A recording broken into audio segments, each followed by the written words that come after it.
Olá pessoal, sejam muito bem-vindos de volta ao meu canal. Para quem ainda não me conhece, meu nome é Patrícia, sou mãe do Gustavo e mãe da Lia, e no vídeo de hoje eu vim compartilhar mais um pouquinho sobre as minhas experiências nessa maternidade atípica. Para quem ainda não é inscrito no canal, vem, se inscreve no canal, curte, comenta bastante esse vídeo, para que assim o YouTube consiga levar então essas informações para o máximo de famílias possíveis. E sim, gente, hoje eu vim compartilhar com vocês um novo diagnóstico que a gente teve do Gustavo. E não é que eu já esperava esse diagnóstico, mas eu por muito tempo me perguntei o porquê que outras crianças com um grau de comprometimento muito maior que o do Gustavo conseguia desenvolver a fala fazendo fono, né?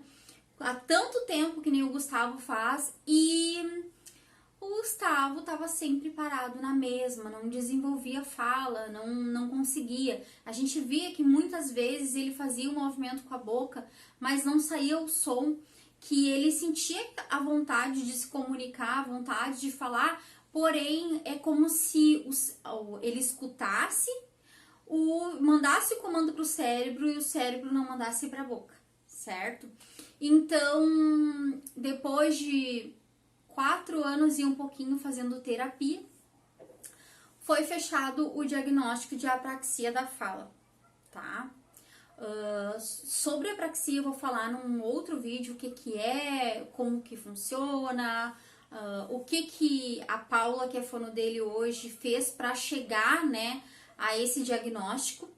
Então isso vai ficar assunto para outro vídeo, mas hoje eu vim compartilhar com vocês essa chegada desse diagnóstico e agora eu consigo entender o porquê que tem crianças que são grau de suporte nível 3, que tem um comprometimento muito grande, sabe? Muitas vezes tem alguma outra deficiência associada ao autismo, e as crianças simplesmente com 2, 3, 4 anos começam a falar, e o Gustavo com 6 anos e meio ainda não está falando, tá? O dia que a Paula me falou sobre isso, né, sobre a apraxia da fala, é como se eu tivesse revivido o primeiro dia do diagnóstico de autismo. Eu chorei muito mesmo. Eu sofri bastante, porque eu entendo que essa apraxia vai dificultar ainda mais pra gente poder realizar esse sonho de ver o Gustavo falando, né?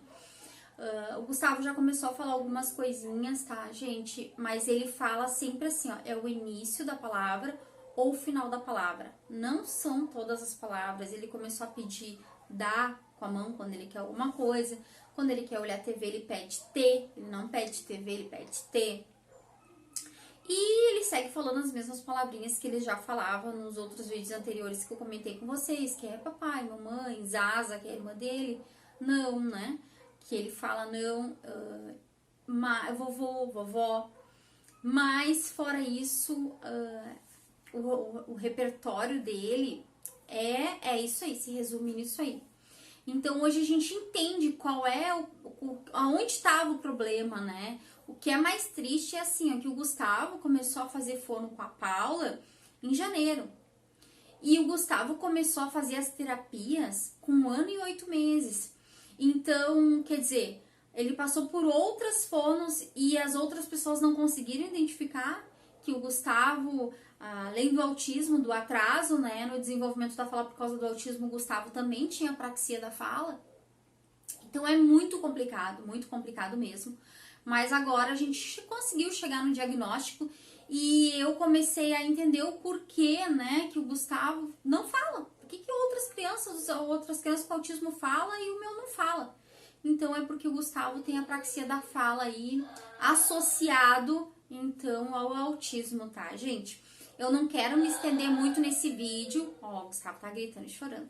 Eu não quero me estender muito nesse vídeo, mas eu quero, assim, deixar aquele alerta que eu sempre deixo, toda vez que eu descubro uma coisa nova, toda vez que a gente traz alguma coisa nova aqui pro canal referente ao autismo do Gustavo, é o seguinte: tu tá fazendo fono há bastante tempo com a criança, tu tá vendo que teu filho não desenvolve a fala, eu sugiro, ou tu troca de profissional, ou tu faz com que esse profissional te passe qual é o método de ensino, qual é o método de que ela tá trabalhando com essa criança, né? Ou ele tá trabalhando com essa criança. Ah, se é ABA, se é Denver, o que é que tá fazendo, né? Outra coisa, quando a criança não fala, sempre oferecer para fono, caso a fono não dê essa ideia para vocês, que é o meio de comunicação alternativa, né, gente? Que são aquelas figuras que a criança se comunica para aprender a dizer sim, não, enfim. Isso é uma coisa que ajudou bastante aqui em casa também, e ele quis começar a se comunicar mais depois que a gente começou a usar. Então, se eu não me engano, o nome é PECs, que eles chamam. Isso foi uma coisa que ajudou bastante. E eu tá forçando também toda hora, ele falando, o que tu quer?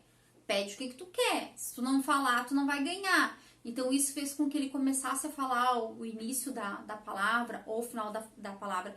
Nós estamos muito longe de ter uma fala, tá? Muito longe. E hoje eu vejo que o Gustavo tá muito funcional e ele não consegue se comunicar justamente porque ele tem, então, né, a apraxia da fala. Mas, gente, sempre reforcem com a fono, tá? O método que tá trabalhando, pede para fazer o método alternativo de comunicação. Outra coisa também que eu acho muito importante, criança autista 5, 6 anos não tá falando, leva para fono, ele não tem apraxia da fala, né? Como é que a gente faz então para saber se ele tem? Quem sabe tu faz os testes e tal. Tem que ser uma pessoa qualificada. Se eu tivesse ainda fazendo o tratamento do Gustavo com as outras fonos por quais ele já passou, eu acho que eu nunca teria descoberto que o Gustavo tem apraxia da fala. Ficaria lá naquele sofrimento, sabe? Ah, por que ele não fala? Por que toda criança autista começa a falar? Porque tem criança autista que não é funcional, tem criança autista que tem um grau de esporte muito maior que o Gustavo e fala, e o meu não fala, e o meu não fala, e ele entende por que ele não fala. Que era o que eu me questionava antes. Hoje eu tenho essa resposta, né? Entendo que ele precisa ainda mais de estímulo, que eu tenho que reforçar em casa, que as terapeutas já reforçam, na escola eles estão reforçando, para que ele sinta então essa vontade de comunicar, se comunicar, nem que seja falando o início ou o final, ou a metade da palavra, já é um começo, né? Então, eu só vim compartilhar com vocês essa experiência mesmo e contar qual foi o diagnóstico, né, que nós tivemos. Para quem tava lá, quem tá inscrito lá, não, quem me segue lá no Instagram, sabe do que eu tô falando. Eu já tinha dito que eu iria fazer esse vídeo falando sobre isso. E no próximo vídeo, então, eu vou trazer o que é a apraxia da fala, no que ela dificulta a fala da criança. Eu vou falar tudo bem certinho pra vocês aqui. Tô estudando ainda sobre as informações para poder trazer aqui pro canal. Beijo no coração, espero que vocês tenham gostado do vídeo. Fiquem com Deus e até a próxima.